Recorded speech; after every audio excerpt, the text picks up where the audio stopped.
Hello guys, welcome to my YouTube channel.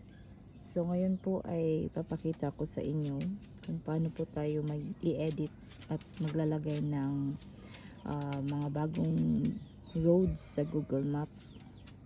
So stay tuned na kayo guys at panoorin nyo ako. Like and subscribe. So guys, ngayon ay pupunta po tayo sa Google. Open po natin ito. So, ngayon po ay type lang natin Google Map.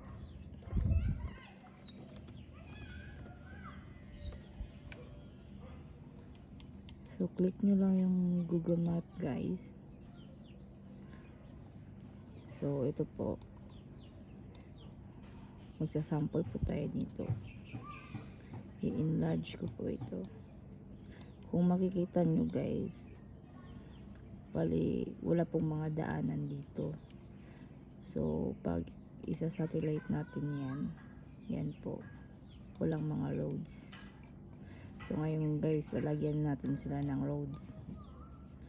Ito po ay hindi po ako nagme-mekos-mekos nito. So ito po ay napuntahan ko at meron po talagang daanan. So guys, first click natin itong tatlong linya.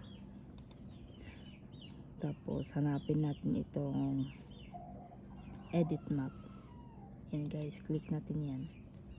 Tsaka click natin itong add or fix roads. Pwede din missing place or wrong pin location. Pwede tayo maka-edit. Pwede din wrong information or your opinions about maps. So ito, click natin itong add or fix guys. So yan guys. So makikita natin itong mga roads. Ito po, itong naka-highlight ay nilagay ko po yan ng nakarang araw. So, ngayon guys, lalagyan natin siya dito guys. Meron pong ano dito guys, merong daanan yan. Straight po yan. So, ngayon, i-click natin itong add a road. So dito guys, dito tayo mag-start. So mag-start tayo dyan papuntang puno.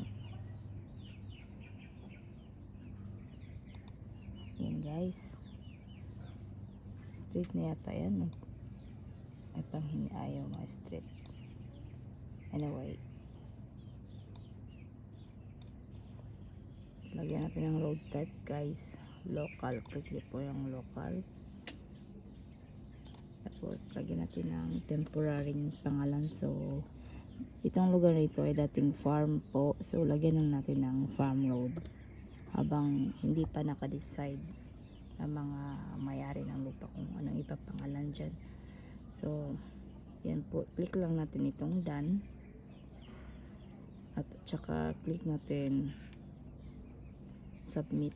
Yan po, lumabas na po yan. So ito po ay i-review pa ng Google.